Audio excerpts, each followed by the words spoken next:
प्रचारकांना, सगळ्या सज्जनांना, सगळ्या पालकांना, सगळ्या जबाबदार लोकांना विनवणून करून सांगितलं, तुकड्या दास म्हणे सर्वा द्यावे ज्ञान आणि तोडावे बंधन अंधश्रद्धा. दोन गोष्टी तुटण्यासाठी जीवनातून सगळ्यांना समजदारांनी ज्ञान दिलं पाहिजे, ज्ञान समजून घेतलं पाहिजे. बंधन कशाला म्हणावं? 3 प्रकारचं बंधन आहे. एक मानसिक बंधन, दुसरं भ्रांती बंधन आणि तिसरं लौकिक बंधन. मानसिक बंधन म्हणजे काय? आपण म्हणतो मी बांधून आहो संसारात, मी पोराबाळामध्ये बांधून आहो, अरे मी ऑफिसमध्ये बांधून आहो राजा, 11 ते 5 मला तिथं राहावं लागते. कशासाठी बांधून आहेत? मानसिक बंधन म्हणजे काम, क्रोध, लोभ, मोह, मद, मत्सर या 6 विकाराचं बंधन या जीवाला लागलेलं आहे. तुम्हाला सगळ्यांना गाणं माहीत आहे, तरण्याशी भव सागर सगळा आणि अवघड हा. मनुष्य कामण्यामध्ये पडला, क्रोधामध्ये पडला, मोहामध्ये पडला, लोभामध्ये पडला, मदामध्ये पडला आणि मत्सरामध्ये पडला की त्या माणसाला सुख कधी प्राप्त होत नाही. यातून बाहेर निघायचं नाही. मानसिक बंधन आपल्या मनाचं बंधन आहे. मन मानतो म्हणून ते करतो आपण. लोभाच्या आरी मनुष्य केव्हा जातो? जेव्हा मनाधीन होतो तेव्हा. माणसाला क्रोध केव्हा येते? आपल्या कामनेची, आपल्या अपेक्षेची पूर्ती होत नाही तेव्हा. संतांनी हे सांगितलं की आपण जीवन व्यवहार करताना आपल्या मनामध्ये कोणत्या वृत्तीचा, कोणत्या विषयांचा, कोणत्या समजींचा प्रभाव असला पाहिजे, यासाठी जागा राहण्यासाठी साधू संतांनी सांगितलं आहे. पण आपण ते नाही करत. आपण सुख विकत घेत आहोत. आपल्याला वाटते उदबत्ती, कापूर, नारळ आणलं, हार आणले, पूजापाठीचे व्यवहार केले का आपल्याला सुख मिळते पूजा केलेली. अरे पूजा त्यासाठी नाही, पूजा त्याज्य नाही, पूजा ग्राह्यच आहे. पूजा तर करावंच लागेल. पण तुम्हाला तर सगळ्यांनाच पाठ आहे, न होत गुरुची पूजा गुरुशी माळ घालून या, न होत गुरुची पूजा गुरुशी गंध लावून या. पूजा गुरुची होत असे वचनी त्यांची या भावना आणि तसेची जग जगी वागणे प्राण जाईल तर. हे आहे का भावाजी डोक्यात आपल्या? नाही. तो मग ते पंढरी जाऊ नको, हा जिद्दीनं जाते, नाही का? तो मग ते हसी पंजा करू नको, हा जिद्दीनं करते, नाही. आपणाला गांभीर्य काय? म्हणून संतांचं कार्य कोणतं आहे? महाराजांनी ग्रामगीतेमध्ये दिली वास्तविकता मार्गदर्शनची कार्य संतांचे. पुत्र धन देणे नव्हे साचे, बिमारी बसविणे हे वैद्यांचे काम आहे सर्वता. राष्ट्रसंत लिहितात, जाणून तर घ्या. वास्तविकता मार्गदर्शनाची कार्य संतांचे. ज्या ज्या क्षेत्रामधला माणूस आला, आमच्याकडे नेहमी लोक येतात, नेहमी चर्चा चालतात. बौद्ध धर्माचे लोक आलेत तर धम्मपद नावाचा मूळ ग्रंथ आहे त्याचं मला काही विचारतात. मुस्लिम लोक आले, पुराणामधलं मला काही विचारतात. ख्रिश्चन लोक आले, बायबल मला विचारतात. हिंदू लोक आले, रामायण महाभारतातले विचारतात. जे जे क्षेत्र आहे त्या त्या क्षेत्रातले विचार करणे, आपण शंका समाधान करणे आपलं काम आहे. परंतु हे काम, शंकेचं निरसन करण्याचं काम कोणाचं आहे? समजदारांचं आहे. जो जिथपर्यंत आम्ही समजा संगीत कलाकार आहोत, मी जिथपर्यंत शिकलो, मला जेवढी माहिती आहे तेवढी माहिती मी त्याला दिली पाहिजे. जी मला माहिती नाही ती देऊन पाप करू नये, हे लक्षात घ्या. जे जे आपण असं खावे ते ते इतराशी शिकवावे आणि शहाणे करून सोडावे सकल जना. परंतु मतांचा गलबला कोणी पुसेना कोणाचा कोणाला. जो जे मती सापडला तयाशी त्याची थोर. असा आपला जीवन करा. म्हणून यामधून डोकं साफ करण्यासाठी राष्ट्रसंत लिहितात,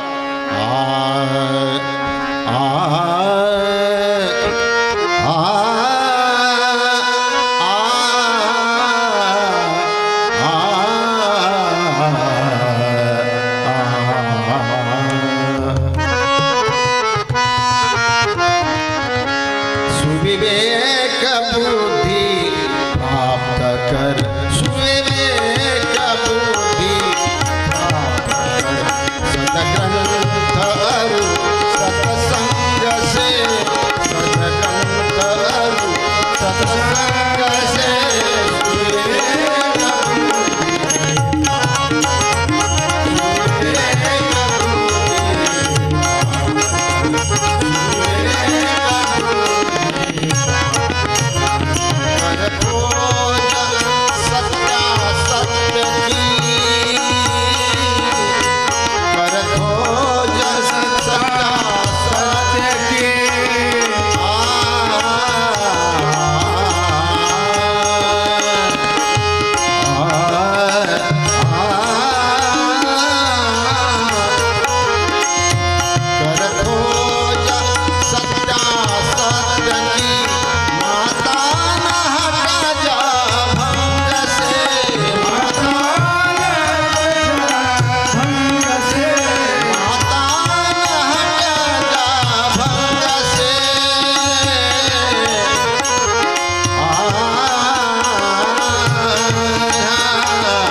एक गोष्ट घे, सुविवेक बुद्धी प्राप्त कर कुठून? सदग्रंथ अरु सतसंग से. बुद्धी सुविवेक, बुद्धी जे का विवेकवती ती असार सांडूनी सार धरती, तिने सकळ मनांच्या वृत्ती तोडून या टाकिल्या. जर आपली बुद्धी सुविवेक असेल, विवेकवती बुद्धी असेल, अंधश्रद्धा नसेल, अंध भावना नसेल, चमत्कार अवडंबराला आपल्या बुद्धीमध्ये जागा नसेल, लोकांचं शोषण करावं, भक्षण करावं, दुजियाचा जीव गेला तरी चाले, आम्हा सुखी केले पाहिजे जीवे, हा जो प्रचार आपल्या समाजामध्ये आता प्रत्येक स्टेजवर दिसत आहे, पैसे नागवताना, लोकांचं शोषण करताना काही आपल्याला वाटत नाही. मी जर पुजारी असेल, तुम्हाला पूजा करायला लावतो, पूजेचं सामान आणायला लावतो, कुठं? देवाला पोचण्यासाठी पूजेचं सामान आणायला तुम्हाला लावतो.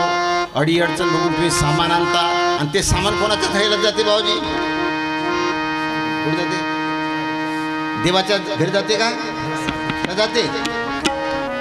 जात नाही. लक्षात घ्या, मी डॉक्टर आहो, तुम्ही येता आमच्याकडे पेशंट होऊन, बाबाजी डोकं फार दुखते, वांत्या फार होते, काहीतरी सांगा. हा यमासारखा तिथं बसून 2 सलाईन अगोदरच नाही. सगळ्यांची शोषक भूमिका आहे. लक्षात घ्या, कष्ट करणे नाही अंगी, नाही संग्रहाचे खरे त्यागी, वेश घेऊन फिरती ढोंगी, नाव बुडवाया संतांचे, कष्ट करूनच धन जोडावे, हे धन सत्कारीच लावावे, निरर्थक न वेचावे, छंदी कुणाच्या लागुनी, असो कोणी साधू विद्वान, त्यांनीही न खावे कष्टाविन. किती वेळ दिल्या राजे? संत झाला, प्रचार झाला, कीर्तन का झाला, त्याच्या व्यवहारची बरोबर सोयच लागून जाते, काही कष्ट करते. मित्र हो, प्रत्येकाने कष्ट करून जीवन जगण्याचं शिका आणि शिकवा. शिकवणाऱ्यांनी बिना कष्टाचं जेवू नका आणि शिकवणाऱ्याला बिना कष्टाचं खाऊ नका. हा मूलमंत्र आमच्या सज्जनांनी राष्ट्रसंतांच्या साहित्यांचा आधार घेऊन जर आम्ही समाजाला दिलं, आपल्या जगण्यामध्ये देवाचंही काम नाही, आपल्या जगण्यामध्ये सरकारचंही काम नाही, आपल्या जगण्यामध्ये कोणत्या योजनेचं काम नाही. ही स्वतंत्रता का आपण करत नाही? भगवान की जय क्यों करे, सत्काम क्यों करते नहीं, बिना कष्ट के जीता या पाता प्रतिष्ठा भी सही है, कौन सच्चा जो तुझे यह स्पष्ट ही बतलाएगा, भगवान का तू काम कर भगवान भी हो जाएगा. काय ले भगवान पाहिजे? नर करणी करे सो. अरे भगवंताच्या प्राप्तीसाठी आयुष्यभर तुम्ही जरी जीवन जगाल, पूजापाती कराल, ध्यानधारणा कराल, हरिपाठ कराल, व्रतवैकल्य कराल, तपतीर्थाटन कराल, भगवंत ही प्राप्त होण्याची वस्तू नाही आहे बाबा. लक्षात घ्या, भगवंत प्राप्त होतो का? नाही नाही नाही. भगवंत व्हायचा आहे. तुकड्या दास म्हणे कर्तृत्व करून नर नारायण होई बापा. भगवंत एक उपाधी आहे, पदवी आहे, ज्याची त्याला पदवी इतरांना साजे, संताला हो मजे, आत्मसुख घ्या रे उघडा ज्ञान दृष्टी, यावी न चावटी, करू नका काही, संत संग धरा पूर्वीचा जो दोरा, उगवेल प्रारब्ध पुढं काय? प्रत्यक्ष पुराणी वर्णी गेले एक नाम दोष, जातील बा दोष. किती छान आहे भाऊजी. कोण्या संतांचं प्रार्थनाष्ट चांगलं नाही, राष्ट्रसंतांचं नाही, बाराभंग नाही, हरिपाठ नाही, पण फक्त गातो. लक्षात घ्या, मूर्ती जयांची स्मारक परी त्यांच्या गुणकर्माची नाही भूक, फक्त मूर्तीचं देव ठरवणी लोक करती वेडेचार. हा वेळाचार आहेत. म्हणून राष्ट्रसंतापच्या अभंगामध्ये आपल्याला सांगतात, संतापाशी जावे सुजन हो, संतापाशी जावे तेथे ज्ञानाची मागावे. संताजवळ पाहून आमची बिमारी बसू द्या, आमच्या पोराबाळाला सुख द्या, आमची धनसमृद्धी वाढू द्या, आम्हाला आमच्या कामामध्ये यश मिळू द्या, असलं मागणं देवा संताला मागायचं नसतात, कारण ते त्यांचं काम नव्हे. मार्गदर्शनाची कार्य संतांचे, पुत्र धन देणे नव्हे साचे. महादेवाकडे जातो, संताकडे जातो. माझ्याकडे मी पुष्कळ वर्षाची गोष्ट आहे. एक जण आलं, बाबा म्हणे, बाबाजी मी तुमचा शिष्य आहो म्हणे, 5 पोरी यायची म्हणे पोरग एकही नाही म्हणे. काय म्हणे, 5 मुली आहे, एकही पोरगा नाही. तुमच्या कृपासोबत एखादा पोरगा दिला तर बरं होते म्हणे. अरे बापा म्हणलं, पोरं द्याचा मी असतो, संत असतो, तुम्ही काल बिना लग्नाचा राहतो. तो 73 वर्षाचं वय आहे माझं, मी ते काम नसते केले का. कुणाला काही मागतो आपण. बिमारे बसल्या संताकडे जायचं, जगन्नाथ माझ्याकडे पाठीवर हात मारा का बसली बिमारी. अरे ही अंधश्रद्धा कुठून आणली तुम्ही. अंधश्रद्धेशी आलोनी पुरं लोकी रुजविती विद्याचार. ऐशा उत्सवांचे प्रकार विचित्रची असती. अपार धनाची धुळदाणी, अनिष्ट प्रतीची पेरणी, फुटीर वृत्ती वाढेल जेणे अशी करणी कित्येकांची. कुणाला काय मागतो म्हणतात. संत हे ज्ञान देत असतात, संत हे मार्गदर्शन करतात. तुम्ही दुःखामध्ये का आहे, तुमच्या जीवनात समस्या का तयार होतात, तुम्हाला वैरी का तयार होतात, संघर्ष का करावा लागतो, तुमचं शोषण का होते, बुद्धिहीनता का तयार झाली, संबंध कसे तुटले नाही, मैत्री कशी जुळावं, जीवन कसं जगावं, संबंध कसे राखावे, आपल्या कार्यक्षेत्रामध्ये कोणतं ग्राह्य आणि कोणतं त्याज्य ठरवावं, इत्यंभूत विवेकाचं कथन आमच्या संतांनी केलं आहे. ते आम्ही करताय. सुविवेक बुद्धी प्राप्त करतो. वास्तविक मार्गदर्शनची कार्य संतांचे. पुत्र धन देणे नवे साचे. पोरबाळ देणं, पोराबाळाच्या बिमाऱ्या बसवणं, आमचं अंग दुखणं बसवणं, हे काम संतांचं आहे का. अरे बिमारी बसवणे हे वैद्यक शास्त्रांचे काम आहे. सर्वांचा बिमारी बसवणे हे वैद्यक शास्त्राचं काम आहे, संतांचं काम नाही आहे. हे आपण समजून घेतलं पाहिजे. पण आपण कुठचं कुठे लावतो. म्हणून मन मोकळे कराया जेव्हा येतात लेकर, त्यांच्या डोळ्यातील पाणी माझी चंद्रभागा तीर.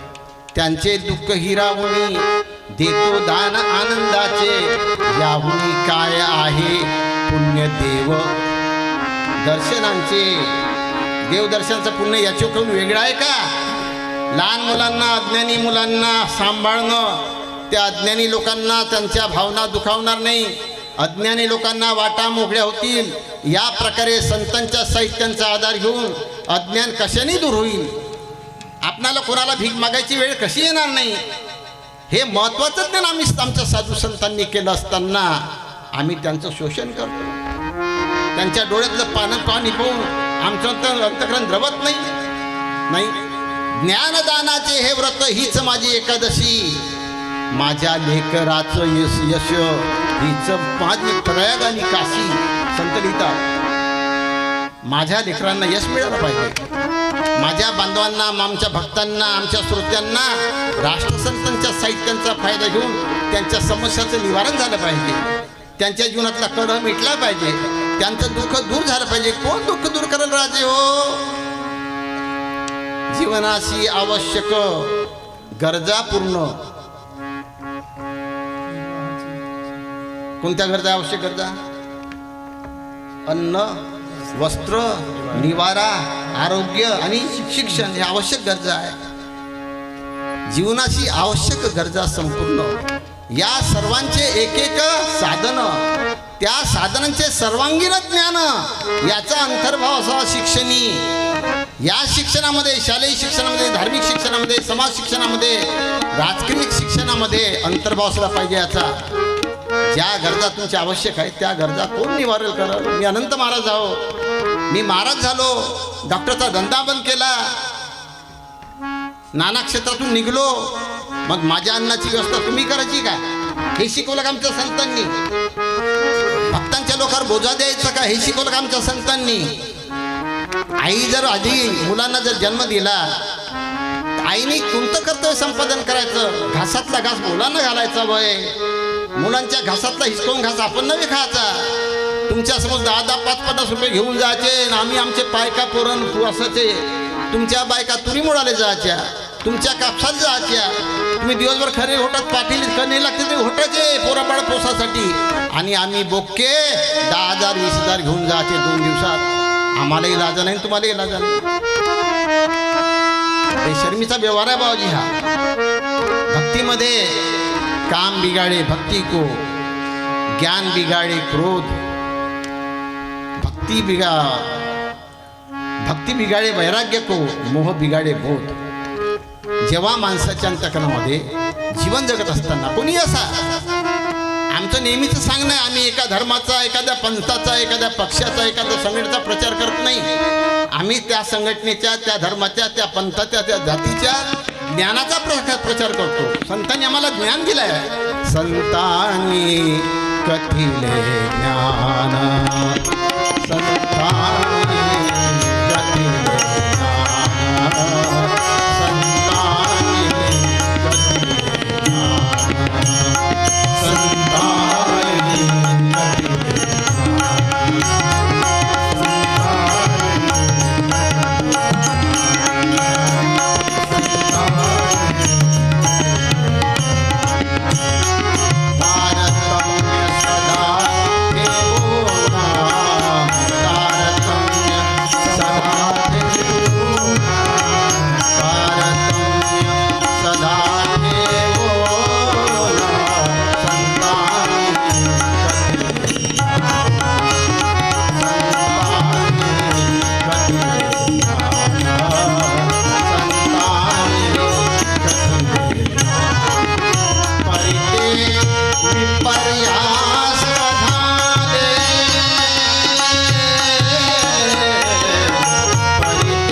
संतांनी कथिले ज्ञान, संतांनी कथिले परी ते विपर्यास्त झाले आणि मानसात खंड पाडिले.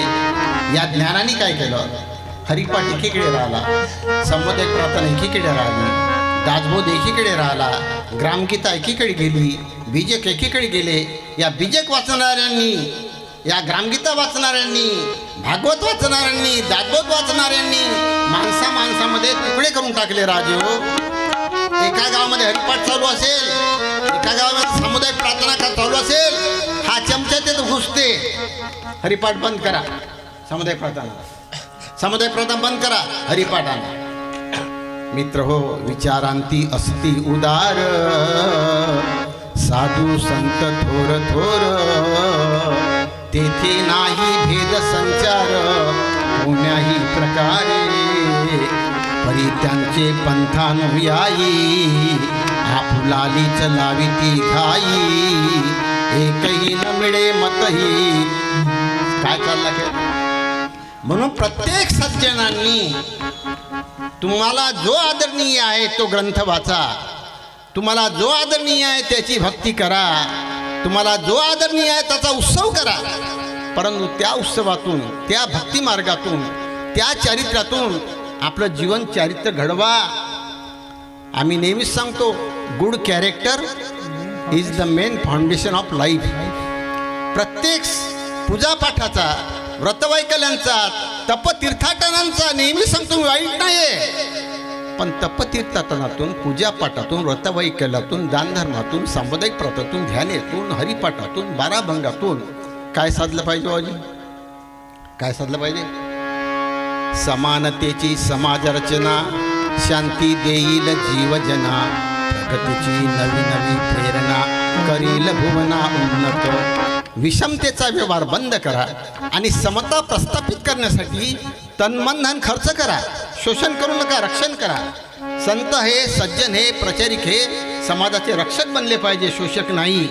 ही खबरदारी आम्ही लोकांनी घेतली पाहिजे. म्हणून संतांनी कथिले ज्ञान, तारतम्य सदा ठेवून, परिते विपर्यास्त झाले, मानसा मानसात खंड पाडिले. धर्मसंस्थापक जे लोक होते, धर्मप्रवर्तक जे लोक होते, त्या धर्मप्रवर्तकांची, त्या धर्मसंस्थापकांची, त्या धर्मचार्यांची इच्छा अशी होती, शेजारी शेजाऱ्यासोबत हसला पाहिजे, शेजाऱ्यांनी शेजाऱ्याला मदत केली पाहिजे, रक्ताचं नातं जोडलं पाहिजे, प्रेमभावांतर्गत जागा झाला पाहिजे.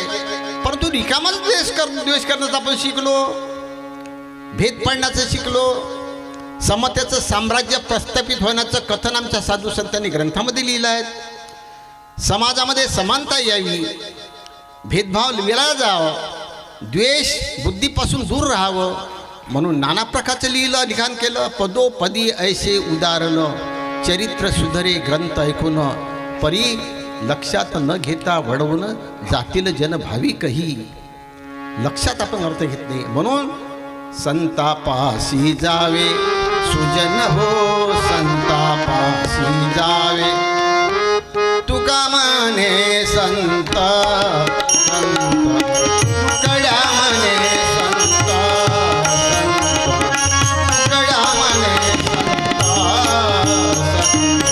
तुकड्या म्हणे संत संत, तुकड्या म्हणे संत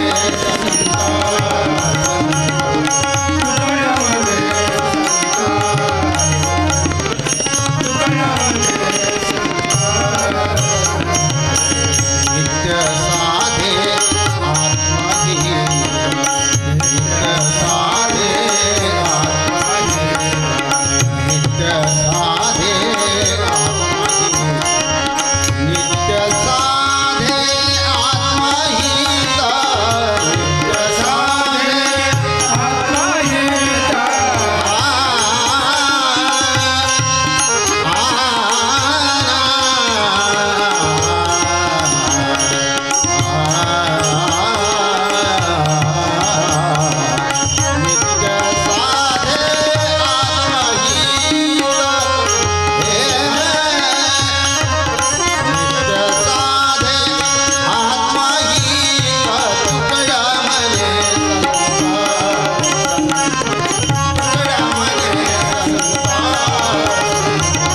तुकड्या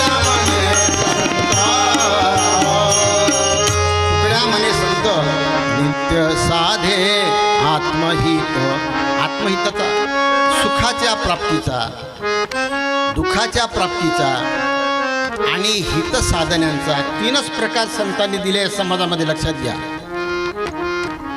दुःखाकडे नेण्याचा मार्ग आहे रजतम सत्वगुणांचा अपव्यय करून. जेव्हा मनुष्य जीवन आपल्या कार्यक्षेत्रामध्ये कार्य करतो तो दुःख प्राप्तीचा मार्गक्रमण करणे आहे. जेव्हा मनुष्य रजतम सत्वगुणावर नियंत्रण ठेवून सुविवेक बुद्धी प्राप्त करून जेव्हा आपला व्यवहार साधतो तो सुखाकडे नेण्याचा मार्ग आहे. आणि जेव्हा मनुष्य रजतम सत्वगुणांचं शुद्धीकरण करतो, रजोगुणामध्ये कामानी मोहान तो असतो, त्याऐवजी गुरुभक्ती शुद्ध गुण आहे. गुरुभक्तीमध्ये काय असते? शम आणि काय असते? उपरती. उपरती राहत नाही म्हणून मोह दृढावते, शम राहत नाही म्हणून काम दृढावते, दम राहत नाही, दमन करत नाही म्हणून क्रोधाचा पगडा पडतो, तितिक्षा राहत नाही म्हणून लोभ तयार होतो. लक्षात घ्या कुठून काय तयार होते ते. माणसाजवळ लोभाची प्रवृत्ती काय होते? माणसाजवळ तितिक्षा राहत नाही. संतांनी तितिक्षा सहन केली, म्हणजे तितिक्षा म्हणजे सहिष्णुता. रुखा सुखा खाय के ठंडा पाणी पिऊ, देख पराई चुपडी मत ललचावे जीव. ही स्थिती साधू संतांची आहे. दुसऱ्याच्या तुपाच्या चपात्या पाहून कधी साधू लोक झुरले नाही, दुसऱ्याच्या महालमुळ्या पाहून कधी साधू लोक झुरले नाही. तितिक्षा होती त्यांच्याजवळ, सहनशीलता होती. ही सहनशीलता राहिली माणसाजवळ की लोभ दृढावत नाही. म्हणून विवेक वैराग्य गुरुभक्तींच्या नियंत्रणाखाली आपला जीवन व्यवहार राहिला तर त्या जीवाचं हित होते. तुकड्या म्हणे संत नित्य साधे आत्महित. प्रत्येक मिनिटाला जीवन जगत असताना आपल्या कार्यक्षेत्रामध्ये आपल्या आत्महिताचा विचार करून जीवन जगण्याचा संदेश आमच्या राष्ट्रसंतांनी दिला. आणि ते साधण्यासाठी ज्ञानाचा वापर, तेथे ज्ञानाची मागावे. ज्ञान 3 प्रकारचं आहे, लक्षात घ्या. तुम्हाला सगळ्यांना माहीत आहे, परोक्ष ज्ञान, प्रत्यक्ष ज्ञान आणि अपरोक्ष ज्ञान. प्रत्यक्ष ज्ञान कशाला म्हणावं? हे आता हार्मोनियम वाजवत आहे, आता तबला वाजवत आहे, मी गायन करतो, प्रत्यक्ष ज्ञान आहे. इथं काही कल्पना आहे का? प्रत्यक्ष ज्ञान आहे. आपण जीवन जगत असताना कोणत्याही धर्माचा पंथांचा शिष्य असू द्या, कोणत्याही जातीचा असू द्या, जीवन जगत असताना जो मनुष्य आपल्या जीवनाशी निगडीत असलेले वस्तू प्राणी पदार्थ, त्या वस्तू प्राणी पदार्थांचा आपण जेव्हा अपव्यय करतो, वस्तू प्राणी पदार्थांचा जेव्हा अपव्यय तेव्हा दुःख निर्माण होते. म्हणून वस्तू प्राणी पदार्थांचा अपव्यय होऊ नये म्हणून प्रत्यक्ष ज्ञानाचं काम आहे. उदाहरण घेऊ, आपण हार्मोनियम वाजवत आहे, मी अंबिका राग म्हटला, सारे ग प धसा, ग कोमल सांगितला,